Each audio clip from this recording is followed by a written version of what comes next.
Greetings and welcome, everyone. It's All You Can Geek Moviecast, episode 468. I'm one of your hosts, Jim Gass, joined by Mike Sneedy.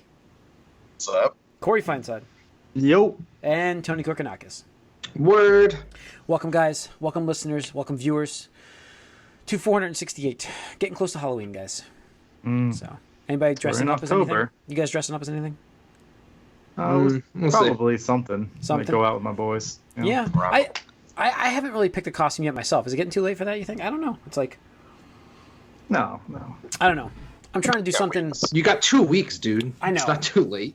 Yeah, I know. I gotta take... People sometimes get stuff on Halloween Day, you know? It's like, what's on that rack? Yeah. What's left? What's the leftovers? You know what's funny is, like, I found this awesome, like, this, like, stuffed animal Peanuts Snoopy character for, like, Aria here.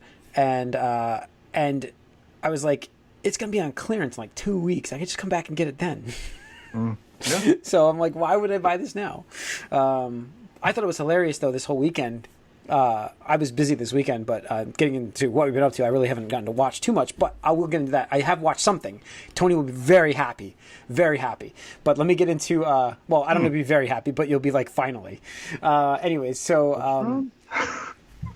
So I had to work with my brother this weekend, and we were doing like a mason project, and we had to go to Home Depot. And have you guys been into Home Depot at all?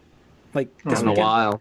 Okay, I've been recently, but not. Like... Literally, you walk in, and it is death, Halloween, graves, blah blah blah, and then to your right, Christmas trees, Santa. They're all up, lights. I mean, it is like they're fighting for aisle space against each other. Halloween, it's unbelievable. The duality of man. Yeah, I took I should have uploaded the picture. I have a picture of it. I'll upload it after the podcast. But it was hilarious. I'm like, this is nuts. Like, there's a bunch of skeletons in a box, and there's snowmen over there. So it was just crazy. But yeah, I don't know. I gotta pick out a Halloween costume. I had an idea, but I don't know. I can't remember what it was going to be. It's going to be. I'm sure it'll come back to me as we're talking. But, anyways, guys. You gotta do like the theme thing though, right? So no, I think no. I had an idea and I can't remember what it was. I was like, oh, it's really good if I can get it. Oh, you know what I was going to do? I had an idea. I thought about why not bring back Lloyd Christmas in the orange suit. I thought about getting like full hair cut. I don't know why. It's just random enough where it's just kind of like, I think that would be fun. So, with a top hat. I just don't know how much one of those orange crappy suits would cost. So, I have to look on Amazon. That's an Amazon how much purchase. use you get out of it, yeah. Yeah. I could wear it to work, right? Sure. All right. Anyways. All right. Welcome to 468 of the Moviecast, everybody. Sorry about that little tangent there. We have a topic tonight of, again, like I said, it's coming up to Halloween. So, we're going to talk our must-watches during this season. We always have our go-to movies. Some more than others, so we can lay them out there. But in getting into what we've been up to, I'll talk about what a must-watch is later. I have watched a Halloween movie that I always watch every time of this time of year, and it's a fun one. So I'll get into that later. But I did finish, finally, the last... It was 2 episodes of Voltron. Oh, God. Dude, you've been putting that out for months, man. Well, months. Yeah. I had Sunday morning... I had some free time before I should have been playing Gears. I didn't get into Gears. I ended up playing Zelda, but I forced myself to take an hour and just say no. Watch these 2 episodes. Yeah, because it's not like I'm not like that into the season. I thought it was fine, but I thought it was too tacked on. Like I felt like they didn't need it.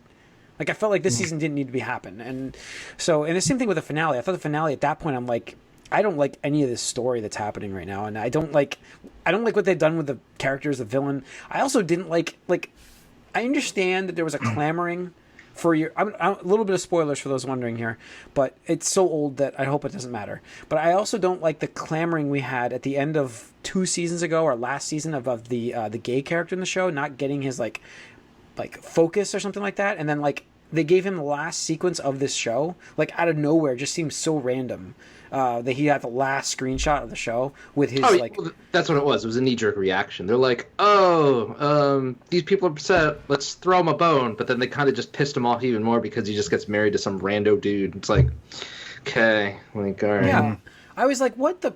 I went, what the hell? That was out of nowhere. So, but anyway, so I watched that. I watched more of the Dragon Prince. Dragon Prince? Yeah. Oh wow, I haven't seen season 2 yet. Season 2 is so much fun so far. That show is such a weird mix of like comedy and seriousness. I'm just like, because like there's like they're telling jokes and they're like, I'm gonna cut your head off, and they're telling jokes while they're saying this. It's just kind of like there's some serious themes here that like it's not really for kids, but I'm enjoying the show quite a bit, and I love this like story. I like the animation, the characters. It's got that. It does have that Last Avatar kind of vibe to it. The Airbender, I mean. So not the movie, for those wondering. There's the cartoon. But yeah, it's good. It's a good season. Naturally, I've subscribed to Netflix this month. That's why it's been a lot of Netflix shows. So, but yeah, that's pretty much it for me for watched. Corey? I went through Demon Slayer finally. Oh, nice! I just started that too, actually. Okay, cool. I was just gonna say like together, that I think is my. I love the studio in Futa, Photo or something. Like that. Yeah, whatever it is. Like that studio, they know how to do action. Like they just nail it. And then with the 2D and the 3D aspects of this, it's just like it's mind-boggling how good it is. And I thought like Unlimited Blade Works was like the peak of 2D 3D animation, but they just kick it out of the park with this show. But as far as story goes, I really like it. There's one character I cannot stand, but is it blonde guy? Yep, of course. That's exactly. I just got to that episode. I'm like, dude, you're a terrible character. You better fucking shape up quick. So I talked to my coworker about this a lot too, because he's been asking me to watch this for a while so we could talk about it, and he knows that I really hate like main characters or any like characters that are just like self-deprecating. Like you're super powerful. Like, why do you have to be such a pansy pussy and like do these things? And so it's like it just gets on my nerves. It's like a pet peeve of mine. And this character is very much like that. So, but other than him, I think this is a fantastic show, and I would say I enjoy this better than any of the more recent shonen style anime that have been out there. Cool. I think it's better than My Hero. I think it's better than what is Hunter the name of this Hunter, again? Demon Slayer. Demon Slayer? It's on Hulu or Crunchyroll. Okay. So the story of that is, I mean, I'm gonna spoil the first 5 minutes, first 10 minutes. It's really nothing that ruins the story or anything like that. But like the main character, like is helping out his family, and he goes off to some village to sell charcoal because that's what it takes place in feudal Japan, and he comes back and his entire family just like slaughtered by demons, with the exception of his sister, who is still alive, but turns out she got turned into a demon herself. So it's him now, his quest, trying to find a way, if possible, to cure her of the demon illness or whatever like that. So in order to do so, he becomes a demon hunter or slayer and goes off on that quest. What that entails. Okay. All right. No, it's like I said, I think it's fantastic. It's the way it's not way, but it's like it's my favorite shonen anime in recent times. All right. Now, yeah, like I said, I was on an anime kick. I want to get on one, so I'm going to check that out. Like the Dragon Prince is something that's kind of like that. So it gives me a little bit, but I don't want to give anything away. Just I finished what's out there animated wise, and it's like it's the coming of age story for the main character. That's what this arc is. Yeah. So all right, cool. Yeah, I like the main character a lot too because he's definitely got a lot of the traits of like a typical main hero, but I think he has a bit more like compassion and empathy than the typical one. So it's like it makes for some really interesting scenarios and stuff like that. And he's a hero. That's the thing. He's a hero. And you can like root for him. It's very easy to root for him, and he's not like putting himself down. Like he gets in tough spots and he gets like put in situations that are difficult, but he's never like in a position where he's like, oh, I cannot do this. Like he's always like, I gotta find a way to do this. And that bond between him and his sister is very important. And it evolves as the story goes on, and just to see how that progresses is really cool. Cool. But yeah, like I said, if you don't even like care too much about the characters wise, it's still like amazing. Like on the eyes, animation, it's, like, ridiculous. And any of the fights, you're just like, oh, like this is pretty fucking awesome. Yeah, The closest comparison, I don't want to say direct comparison, but like it's kind of got that Attack on Titan vibe to it, because like instead of Titans, it's just like these demons running around and literally just murdering and devouring people because that's how they get their strength. And it's, I think, as they've explained it, as far as where I am, it's like the more humans they consume, the more powerful they become. So, going along those lines, stuff like that. But yeah, right. I thought it's awesome. I binged through 10 episodes in the past 2 days. Nice. So. Okay. Cool. Corey, anything else? No, I mean that it. took up most of my time. So, like I said, I got through this week. In 1 week I got through all 26 episodes. Yeah. All right, Tony. That's it, pretty much. Yeah. Same thing. All right, Mike. I haven't really watched anything except the beginning of the end of a very predictable season for the Yankees. Mike, you are on like a roller coaster of emotions right now. You're like, they're getting through this in like. That was their opportunity. If they were able to go up 2-0 against them on the road, they would have won in like 6 or something. But they lost that opportunity, and of course they just innings. Lost. Yeah, and then they lost all their momentum. Though, but like. Yeah, and then they get rained out tomorrow. Verlander will be back, and then that rain out. That'll be a fortuitous. They're not going to win another game. That's a fortuitous. That's a fortuitous rain out tomorrow. You know that, because then you get Verlander. You don't get this extra pitcher, so which you could win that game. But yeah, so they had their shot, they missed it, and now, as you can see, they're demoralized. Yeah. They can't do anything. So, all right. That's it then, Mike? Nothing really besides that? No, that's it. All right, then. Let's get into the news. I have to open the news. Hang on here. There we go. Well, let's open it to NPH. Wow. This is the first thing I see when I open our news. Neil Patrick Harris lands a role in Matrix 4. NPH in the Matrix 4. Wow. Yep. Interesting. He's going to be like the Merovingian or whatever that guy was. Maybe. Maybe. That's the kind of character I'm picturing him as. I don't see him as like a IRL character. Yeah.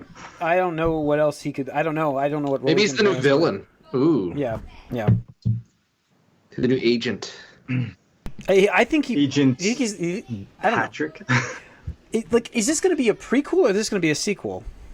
I think it's supposed to be a sequel, right? I don't see how it doesn't take place after, when the actors are older and they're casting for younger versions of them. Because it's the Matrix. Like, it can be anywhere. It's like, it's not really time based because it's in the Matrix. They can look however they want. Yeah, but I don't think that this. I think that the past movies have happened already in this timeline. Yeah. So even though they all die, but spoiler alert.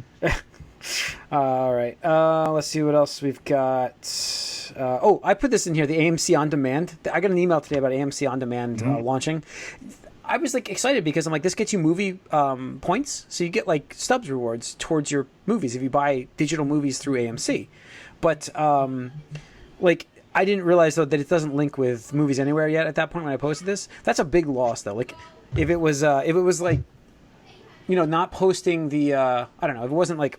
If it was linking at least with that, so if I bought my movies through this, it would be like I'd be buying everything through this to get those stubs points because it's such a good value at that point. But so. So what is this service though? You tell people about it. Oh, so the video on demand service is basically you can actually pre-order a movie while you're at the theater, and they say it'll take like 2 to 3 months for it to arrive in your digital library. So you can buy stuff right away at the movie theater while you're there. You can actually pre-buy your movie. So if you see The Lion King and you like it, you can go online and you can pre-buy that.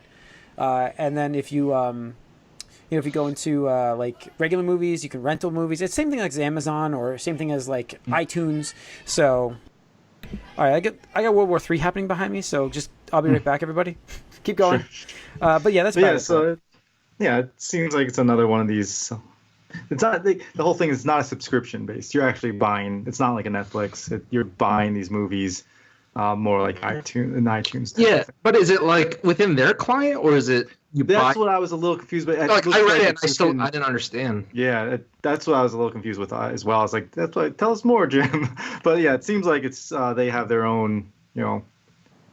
It's closed within their services, so to speak. So it doesn't look like it links to anything or where you have to kind of go through their client, so to speak. But it could open up later on. Who knows?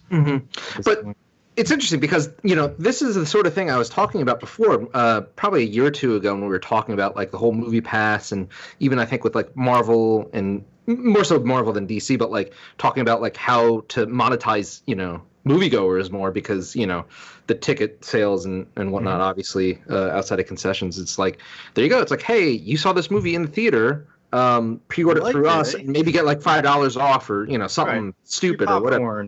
Yeah, exactly. Just incentivize them, just like bonuses and stuff like that.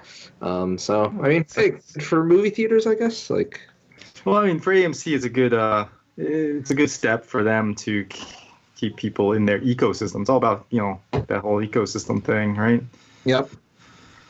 So that's cool. I mean, moving in with the movie studios here, Kevin Feige, we know, has been huge in the Marvel Cinematic Universe as far as spearheading and being that leader, that flag holder, whatever you want to call it. And I guess Disney's recognized this and moved him into a new position, which is the Chief Creative Officer. Is that what it is, Tony? Yep. Yeah, it's basically, I think it's a new role that they invented for him, but it sounds like, so obviously he had control of Marvel Studios and the movies, but with whatever happened like last year or something, he got control of the movies, but it's like almost everything, even the animated series now, like he's in control of all of it. He's heading the whole thing up. So yeah, that's interesting, like that it took this long for them to do that for him, because he's been like the creative head for it all. So it's like, I don't know. He's proven himself for sure. Yeah, I think it's awesome. We will have it's all connected, Mike, because one guy is running it now. I mean, it took a while, and I wish that he would have hopped on to the ABC shows, but, it's interesting. So, where you talked about the... That's the very next thing we did was that. So, the Ryan Reynolds audition? Disney. Did you tie it into Ryan Reynolds? No, not yet. He was at Marvel Studios, which I expect because they're talking about starting to film Deadpool 3. And obviously he made a little joke of a tweet there about auditioning for Anthony Stark, but...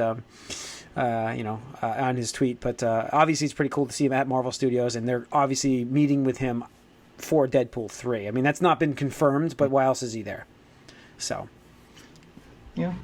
However, it was confirmed by the writers that the movie will be R-rated because they've already talked to Disney about that. So. That's interesting. I mean, it's still under their Fox brand, right? So they can kind of get away with it that way. They're going to keep their Fox brand, yeah. So I wonder how many jokes are we going to get about that in that movie? A lot. I'm sure that's going to be one of the first jokes of the movie. Yeah. I think do we get a Tom Holland joke in this one? Do we get like a Spider-Man Sony joke? Maybe.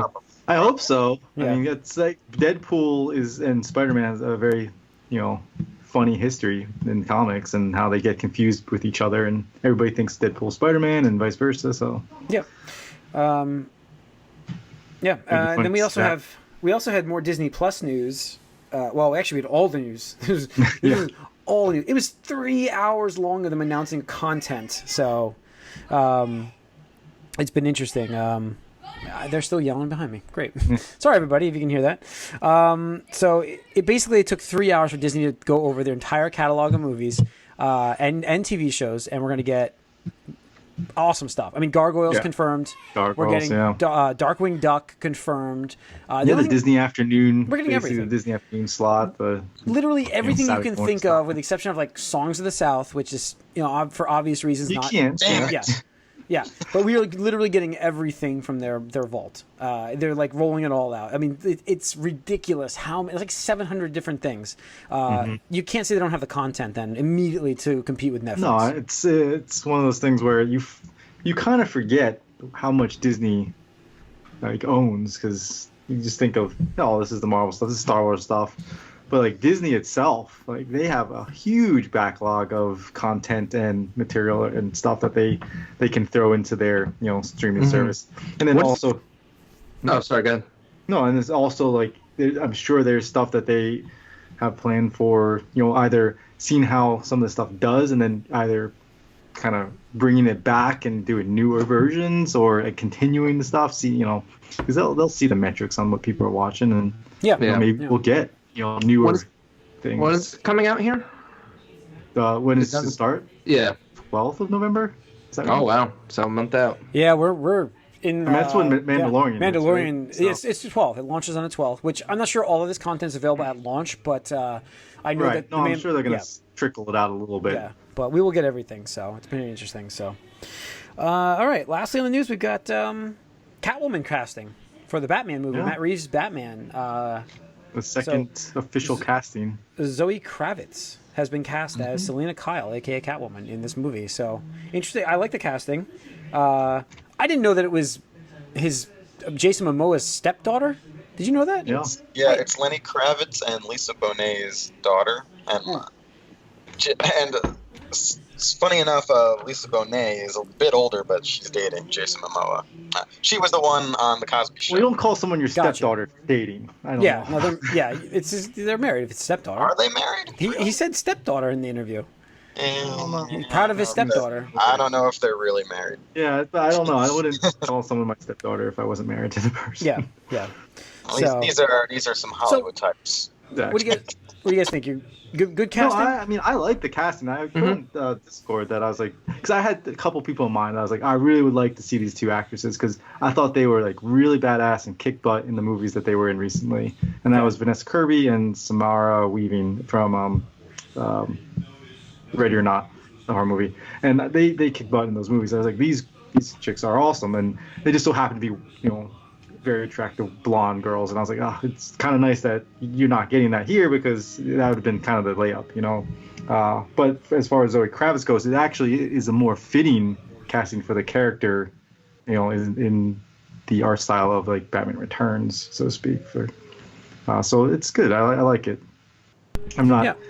It's funny that they keep, these similar actresses or these actors keep getting these roles. Like she was in the X-Men movie, right? She was in what was it? The first class, X-Men First Class. Yeah, I think so. Maybe. Yeah, she's a little older than I thought. She's about 30, but it fits with Pattinson, who's about my age. So it's good. Yeah. So it's good. I like the casting, so I think it's good. Yeah. So all right. All right. Is that it for the news? Did I get everything? Yeah, I think that's it for this week. Yes, we are. Okay. So we have a good idea topic for you guys tonight. Like I said, we're going to go over our must-watch movies of the Halloween season, October, November-ish, whatever you want to call it. What we kind of go through our own cycles of watching. And I can say, starting off, I have one of the I just watched last weekend was Hocus Pocus. It's a classic movie that I love to watch. Yeah. And I just absolutely love to watch that movie and rewatch it again for I don't know how many time.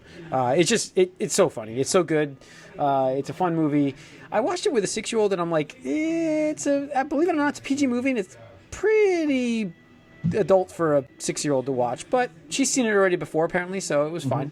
But yeah, I enjoyed that, and it's definitely one of my must watches of this year of the Halloween season. Usually, I go through my own little patterns, but I don't know. Mike, what do you usually go to?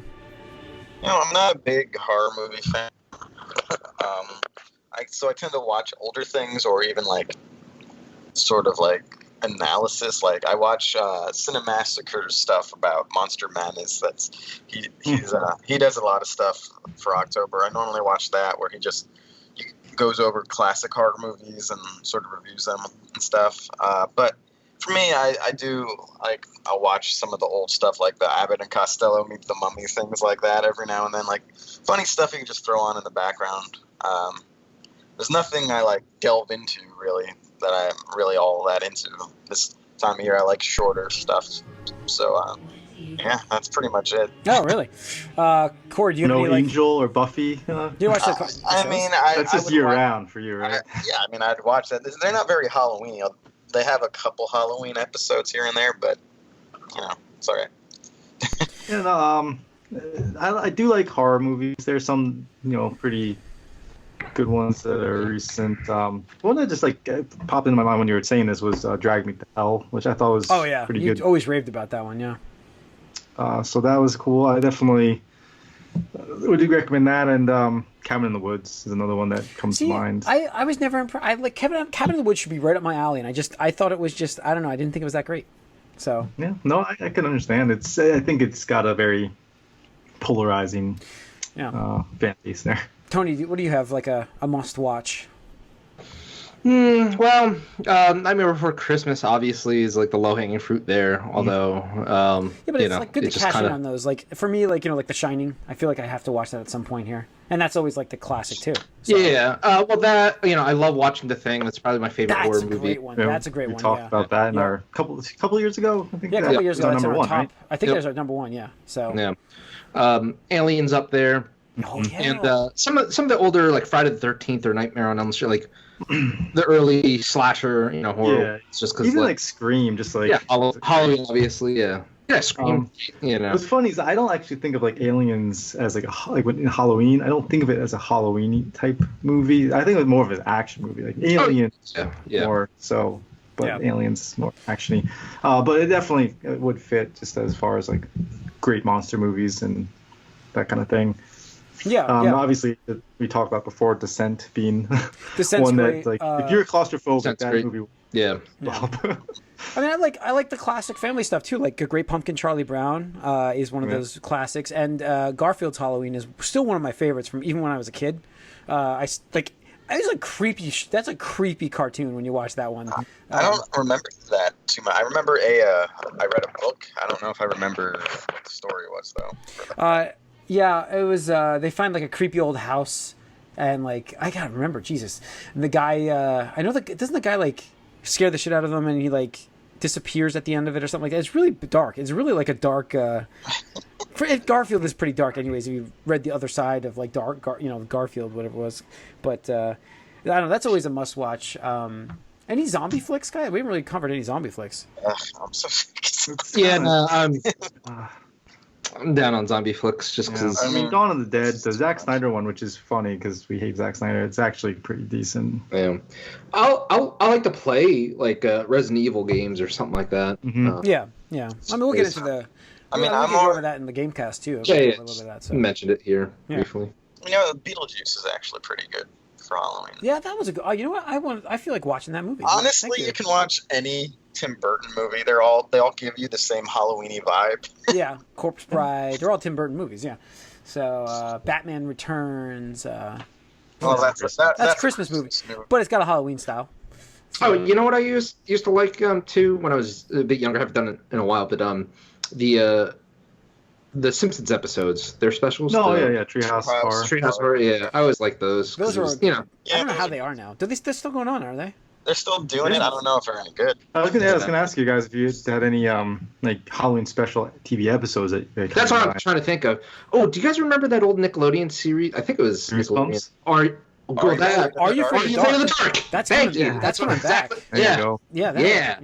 I remember Erie, Indiana. Not Erie, like Indiana. watching that. I think Erie, Indiana My was. favorite episode of Are You Afraid of the Dark is the arcade one when he gets stuck in the mall and he has to like. That's like I still remember. Yeah. I remember a pool monster that was like one. a Twilight Zone for kids, essentially. Yeah. So. Yeah, I don't know. I remember a pool episode, like an indoor pool episode. There was a monster in the pool. That one was scary. I don't like that. Yeah. Actually, Buffy does have a good Halloween special. I think Buffy. I remember a good Halloween episode. Buffy did one like every other season, and I think first season was one of them. It could have been second, where everyone turned into whatever they were dressed up as for real. Like that was what happened for Halloween. So I thought that was a good Halloween episode. It was funny and fun. Yeah. Oh, all right. I'm trying to think of anything else. I know there's another one like missing that I always watch. That's always like afraid of them. I'll remember them later. But I think that we covered a lot of them. We flew through a lot of them like a must watches. So, yeah. So I think that's about it. I'm trying to think of anything more. No, I'm good. Anybody got any more? Good. All right. Yeah, I think we're good here. I think that's gonna wrap up. I would love to hear what you guys think. Yeah, next week we're gonna do for movies. We're gonna do our best top 5 horror villains. So look for that one on the Moviecast. We're gonna do that in the Gamecast too, but we'll talk about that in the Gamecast as well. So, thanks for tuning into this one. We appreciate it. See you guys next week. Write us podcast at allyougeek.net. Follow us on Twitter, allyougeek. Like us on Facebook. Subscribe to our YouTube channel. We're on Spotify. I think we're gonna be on iHeartRadio, which I didn't hear anything from them yet, so who knows? But thanks for tuning in. We'll see you guys soon.